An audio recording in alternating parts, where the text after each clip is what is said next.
On fait les comptes, 5 députés Front National élus ce soir pour le moment dans le Nord et le Pas-de-Calais. Parmi eux, José Évrard dans la 3e circonscription du Pas-de-Calais à Lens. Il fête ce soir sa victoire à Hénin-Beaumont et il est à vos côtés, Caroline Arnold. Oui, tout à fait, Virna. José Évrard, donc élu de la 3e circonscription du Pas-de-Calais avec un peu plus de 52% des voix, c'est ça. On savait que vous étiez en tête au premier tour, mais tout le monde ne pariait pas sur votre victoire. Non, je crois qu'on a obtenu une victoire grâce à l'engagement militant, grâce à notre présence sur le terrain, grâce aussi au fait que mon passé de militant communiste a porté dans le résultat qu'on a obtenu. Il y a des communistes qui, pour vous, des électeurs communistes qui ont voté pour vous aujourd'hui? Énormément.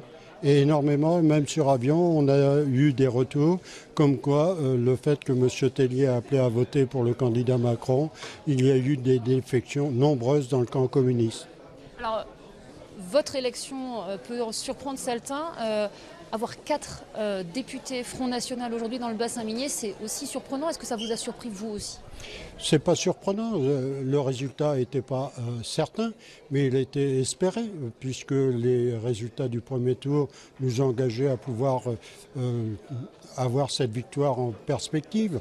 Aujourd'hui, le Front National représente les classes populaires, les oubliés, il obtient le résultat qu'il mérite.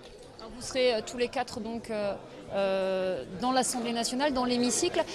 Le Front National, par contre, n'aura certainement pas de groupe, mais est-ce que vous pourrez peser dans les débats, notamment pour ce bassin minier, pour lui apporter quelque chose? Bien sûr, parce que le fait qu'on soit à l'Assemblée nationale, nous aurons l'occasion de nous exprimer à la tribune, questions orales, questions écrites, nous adresser à la population, d'être avec les gens qui manifesteront pour défendre leurs droits au travail. Donc nous serons efficaces à tout point de vue. Vous réalisez qu'il y a une forte attente maintenant? Bien sûr qu'il y a une forte attente, c'est légitime. Si les gens nous font confiance, il est normal que cette attente existe. Ça serait surprenant du contraire. Là, vous irez à l'Assemblée nationale dans les prochains jours. Les travaux vont bientôt reprendre. Ce sera quoi votre premier travail? Mon premier travail, c'est de faire en sorte qu'on puisse se battre pour une rénovation minière en 10 ans. Parce que nous avons... Rénovation des cités minières? Des cités minières, pardon. Des cités minières parce que lorsque la Soginarpa prévoit une rénovation sur 100 ans, à long terme, nous serons tous morts.